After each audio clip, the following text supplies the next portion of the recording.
This is Gemara Baba Basra Daf Sadiches, and all the learning for the month of Elul, as the month winds down, as we prepare for Rosh Hashanah, has been generously sponsored as Chos Aliyas Neshama of Rizal Basra מאיר, Psiyata Deshmaya, the learning of the entire Chabura, learning during the Yemei Elul, Yemei Ratzah, and learning during the Yemei Slichos, as you prepare for Rosh Hashanah, should bring Rizal Basra מאיר to a higher place in Gan Eden Shalmaila and closer to the Kisei HaKavod.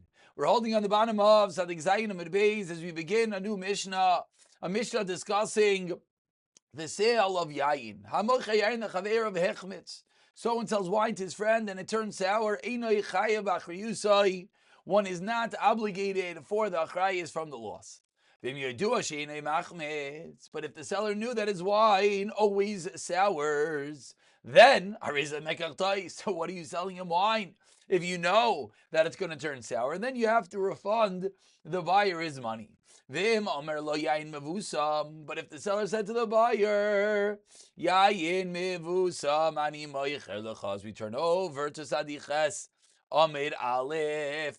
The seller says, Yayin mevusam, I'm selling you Gevaldika, full of flavor wine. Ani moicher lecha. Then Chayiv lahamid. He is obligated to supply him with wine until Shavuos.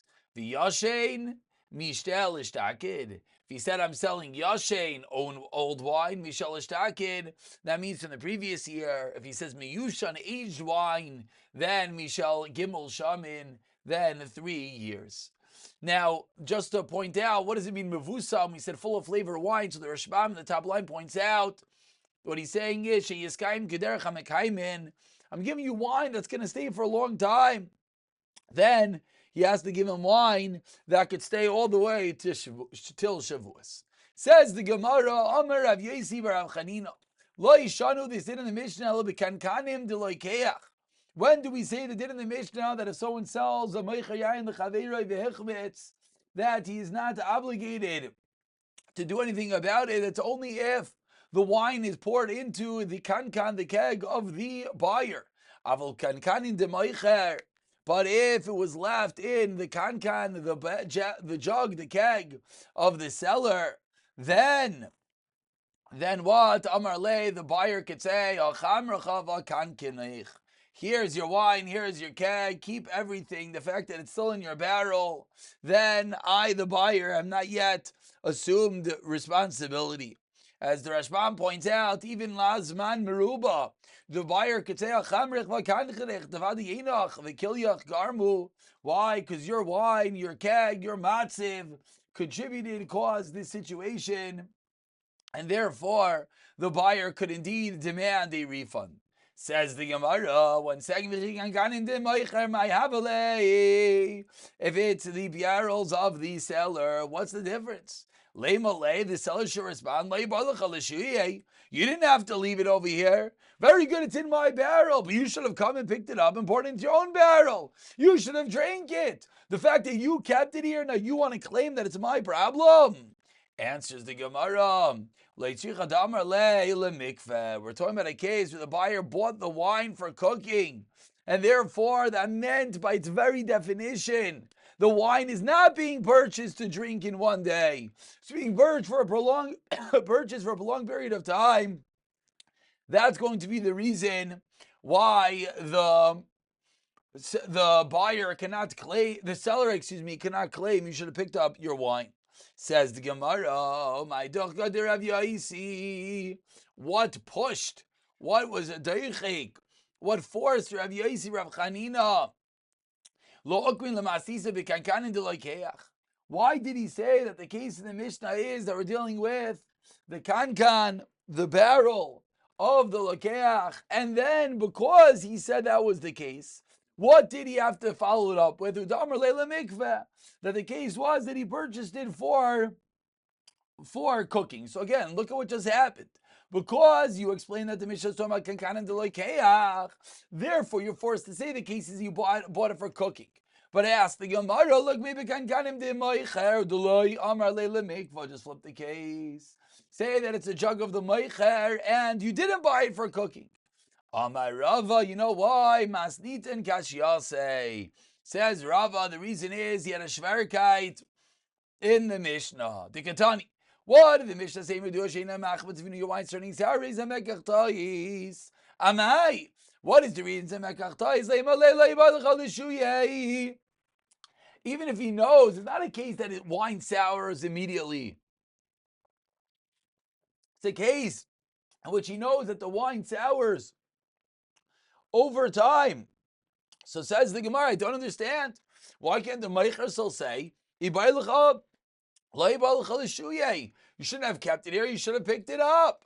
Elala, for the fact that he doesn't have that taina, for the fact that we say that if he bought it and he knows that his wine commonly sours, that the Meicher is indeed obligated to mekach tais. Shema mina must be darmalei lemikveh, must be that the seller knew that he wasn't picking it up all right away. That the seller was aware that it was going to stay there for some time because he bought it for cooking. Therefore, shema mina, the case is lemikveh, and therefore we have to come along and say that we're discussing kankanim dilokeach, and the case is that he said that he's buying it for cooking.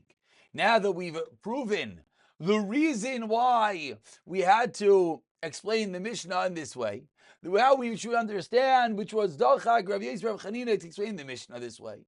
Says the Gemara, Pliga de Rav Chia bar Yosef. This argues on Rav Chia bar Yosef, Damar Rav Chia bar Yosef, Chamra Mazla Demeria Karam. Rav Chia bar Yosef is of the opinion that says the mazel of the marei, the mazel of the owner, is that which causes the wine to yes or no sour. Shenemar v'avki ayayin boiged gever yair v'chulu. Says the pasuk in Chavakuk that the wine betrays an arrogant man. From here we see that Rav Chia bar Yosef says it's not have anything to do with the where it was kept and whatnot, but rather the owner is that which is his own mazel will determine whether the wine will sour or not. Once we quote the pasuk, says the Gemara 5 lines on the white lines, this person who is Yair, who is arrogant, afilu he's arrogant. Even his own household will not accept him. Even his wife mocks him. Shnemar gever Yair v'lo yinaveh, says the pasuk, an arrogant man and his yinaveh and his abode will not endure. V'lo yinaveh and his abode will not endure. My v'lo yinaveh, says Gemara, ben naveh shalai, even his own house, it will not stand for him. That's what arrogance can cause. On a similar vein, anyone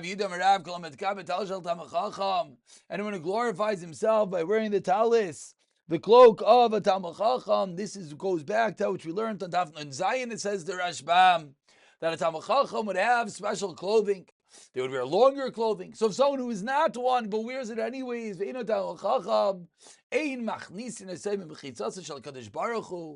cannot enter into the mechitza, into the area of Hashem. Why? And it says with regard to Lasid Lavai, El Naveh, on the first white line, El Naveh Kodshecha. So it teaches the Gemara the incredible power and destruction of Gaiva. Amar Rava, going back to the din of the Mishnah, going back to understanding when one is obligated to pay for the wine and assume responsibility. Says Rava, Haiman dezavan lechavita de chamra. Says Rava, someone who sells a barrel of wine lechanva to a shopkeeper, ataite lesabuye, and he did it that it should be sold a little bit at a time in the store. V'takif, and what happened? And it's spoiled. Apalgo atilsa. When there's still a half, there's still a third left to be sold. Dinahu, what's the din? Says Rava the Makabel. La mineh. The halacha is, explains Rava, that the seller has to accept the wine back. The seller goes and he puts his wine inside a store, and the store is going to sell it part by part. And now it sours and there's still some left. The shopkeeper, the owner, the seller can return that wine back to the original owner. But explains the Gemara on the third wide line, this is only al shani bibarza. This is only if the shopkeeper, the store guy, the person selling the wine practically didn't move the location of the spigot on the barrel of Ashani Babar Zalai, then he cannot return it. Then he is responsible and not the original owner. Says the Gemara, furthermore, he can only return it in a case where the shuk day did not come. The case the shuk came, then again, the seller is not responsible. V'amar Rava, related halacha to end off part A, the first amid over here. I'm at the couple of chamer adated the mimta leila parvasa. Devol shvat, someone who bought wine. You shouldn't say bought. He was mikabel. He's the middleman, and he planned to bring it to the port, the parvasa of Zol Shafat, and sell it over there. V'adamati asam, and on the way Zol, on the way the price of wine went down. Hu de makabel lei. The halacha is the owner of the wine accepts it. It's not the one who sold its fault, but rather the original owner has to incur the loss of his own wine. Ibaylahu, in a similar vein, Havechalomai, says the Gemara, what is the halacha if it became vinegar by the time it reached to that port of Zol Shafat? What's the halacha? Does the owner still chayiv? Amar lei Rav Hillel Rav Ashi Kevin Be Rav Kahana Amar lo and chaluloi. Utoik Rav Zrechanina v'Yikadami afilu chalanami mekabel kaman ki Rav Yisrael Rechanina machlekes even if it turned into vinegar. And we quote the last halacha of the Mishnah, which was different types of wine that one sells, and we sell yashan. Then the halacha is mishal ishtakad, comes from the previous year, whereas umiyushan, if it's aged wine, then it comes from the previous 3 years. Says the Gemara, as we turn over to Sadiches Amid Beis, Ta'ana, says the Gemara, we learned in a Braisa, 1 second, I apologize. Ta'ana, we learned in a Braisa, Miyashein V'Hilech Ad HaChag, that he continues to age until the Chag, of course, referring to Sukkot. And we continue Sadiches Amid Beis with the second Mishnah of the day. Someone who sells wine to his friend, says the Mishnah,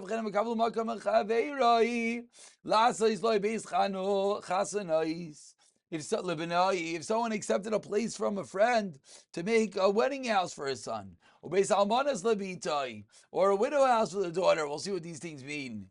Teaches Rabbi Akiva, how do you build in such a matziv? 4 amos by 6. Rabbi Shmuel Omer Refes Bakar Yizu. What are you talking about? Such a small area is merely a Refes Bakar, a cattle barn. Of course, you have to build bigger. Continues the Mishnah on the first white line. Haroy telas Refes Bakar, but in Dalanamzal Sheish by his katan. Sheish al Ches. Gadol. Ches al Eser. Traklin Yud Yud. Roimoi Kechatzi. Now, how tall are the heights of these buildings? Kechatzi Arko. Chatzi Rachmoi. Like the heichal, that the roof lemaisa is equal to half of the length. Kechatzi arkai kechatzi rachai, plus half the width. You take half the length, you add it with half the width. That's how tall the roof of the building should be. Says the Gemara,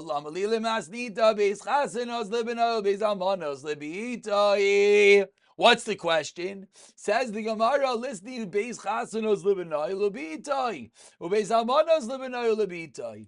Ask the Gemara, I don't understand. From the Mishnah, it sounds like one's son and one's daughter. Asks the Gemara, why? Why doesn't it say for either the Beis Chasanos for the son or daughter, or the Beis Almanos for the son and the daughter? Answers the Gemara, it's teaching us a sidebar chiddush. 5 lines into the white lines, the first one line is Ulebitai, Milsa Gavur Kamashmlan. What is the chiddush? Lodarka the Chasan Lamidar Beichamua, that a son-in-law should not live in the house of his father-in-law. Therefore, when it talks about buying the house of the son-in-law, it only talks about for, and therefore, and that's the reason why the Kala is not going to be living near her parents, rather near his parents, so that the son-in-law is living near the father-in-law's house. Kiddusev, the Gemara backs this up with a pasuk of Sefer Ben Sira, Kol Shekalti Bekaf Maznayim. Says Ben Sira, I shouldn't say a pasuk, but rather in the history books over there, says the Gemara that what? We had everything on a scale. V'lomatzati kal misubin v'lomatzati kal misubin. And I didn't find anything lighter, more inferior than subin. V'kal misubin, but is what? Chasan adar b'beis chamiv. V'kal mechasan ha'irech machnes ha'irech. Even worse is one guest invites another guest. V'kal me'irech me'ishiv davar b'terem yishma. What's even worse than the guest inviting the guest, says the Gemara, someone who is Mishiv Davar gives an answer b'terem Yishva before he understands the question. Shnemer Mishiv Davar b'terem Yishva ivalta ivelis hiloi uche li ma. We continue by quoting the next part of the Mishnah at the two dots, about 12 lines down in the wide lines. Shalom Revis Bakar Yizua Reitzel Asas v'chulu Revis Bakar man ketani la. Igdam Revi Shval ketani la v'igdam Revi Kiva ketani la. Igdam Revi Kiva ketani la v'chi kamar. No big deal. It's like a Revis Bakar. Okay, but sometimes people do that. And some say no. That's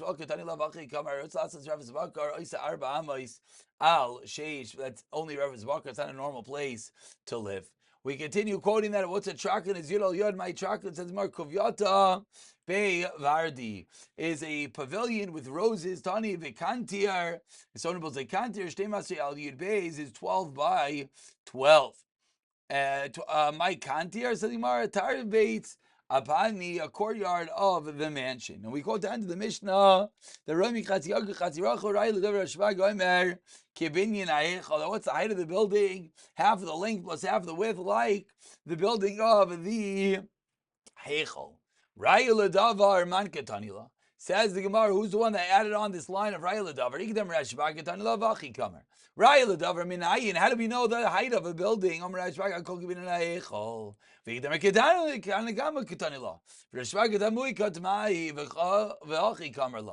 Tanakama. Why are you